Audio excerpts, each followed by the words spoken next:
Investment property in 2026, I modeled both scenarios. Here's what actually matters. Let me start with what everyone's been told. Negative gearing is gone. The budget killed it. Property investment is finished. Sell now while you still can. That's the headline. That's what's landing in people's inboxes and rattling around at every dinner party in the eastern suburbs. I wanted to know if it was true. So I didn't guess. I built the model to investors. Same property, $1 million. Same rent, 900 a week. Same loan, same suburb, same everything.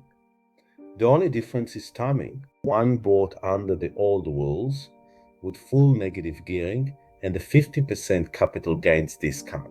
The other buys under the new rules, no negative gearing against their salary, and indexation instead of the discount, and ran them both out over 10 years. And the answer genuinely surprised me. Here's the thing nobody tells you. Yes, the investor who bought after the changes loses the salary deduction over 10 years that cost him about $12,000 in extra holding costs. Real money, but not the end of the world. But watch what happens when they sell. The old rules investor walks into a capital gains tax bill of $104,000, a new rules investor, because the cost base gets indexed to inflation and because their carried forward rental losses come off the gain. Their capital gains tax comes to zero. Nothing. Add it all up over the decade, and the investor who bought after the changes finishes about $91,000 ahead. Let me say that again, because it's the opposite of what you've been told. The person who bought under the so-called terrible new regime ends up better off. The change everyone's panicking about, losing the deduction, turns out to be the small lever. The quiet change, indexation replacing the discount, is the one that actually moves the result.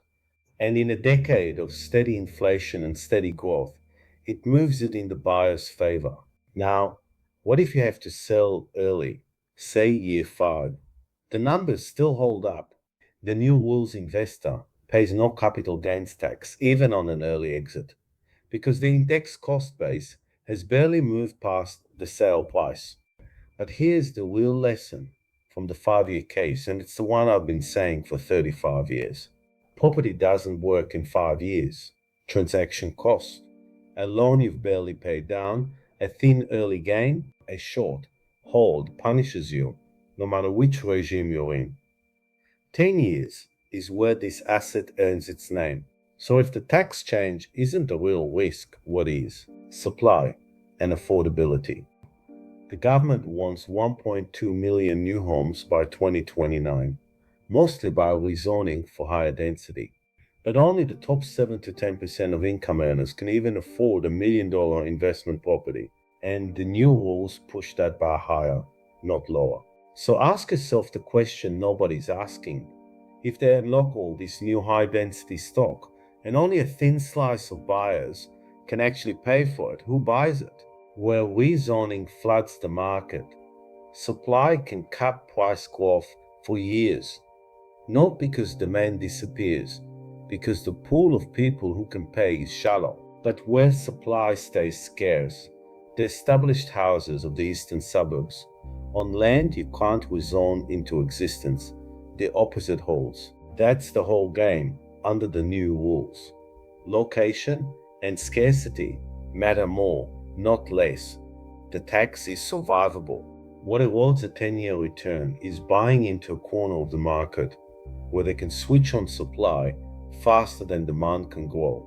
So, should you buy? The new rules don't kill property investment. They barely dent it over a full cycle. The question was never really about negative gearing. It's a question every investor should have been asking all along. Am I buying the right asset in the right place for the right length of time? That's a conversation worth having before you commit your money, not after. I'm Alan Weiss, Weiss Real Estate. 35 years, 1,000 properties here in Sydney's eastern suburbs. And just so we're clear, this is general information, not personal financial advice. So talk to your content about your own situation before you do anything. Thanks for listening.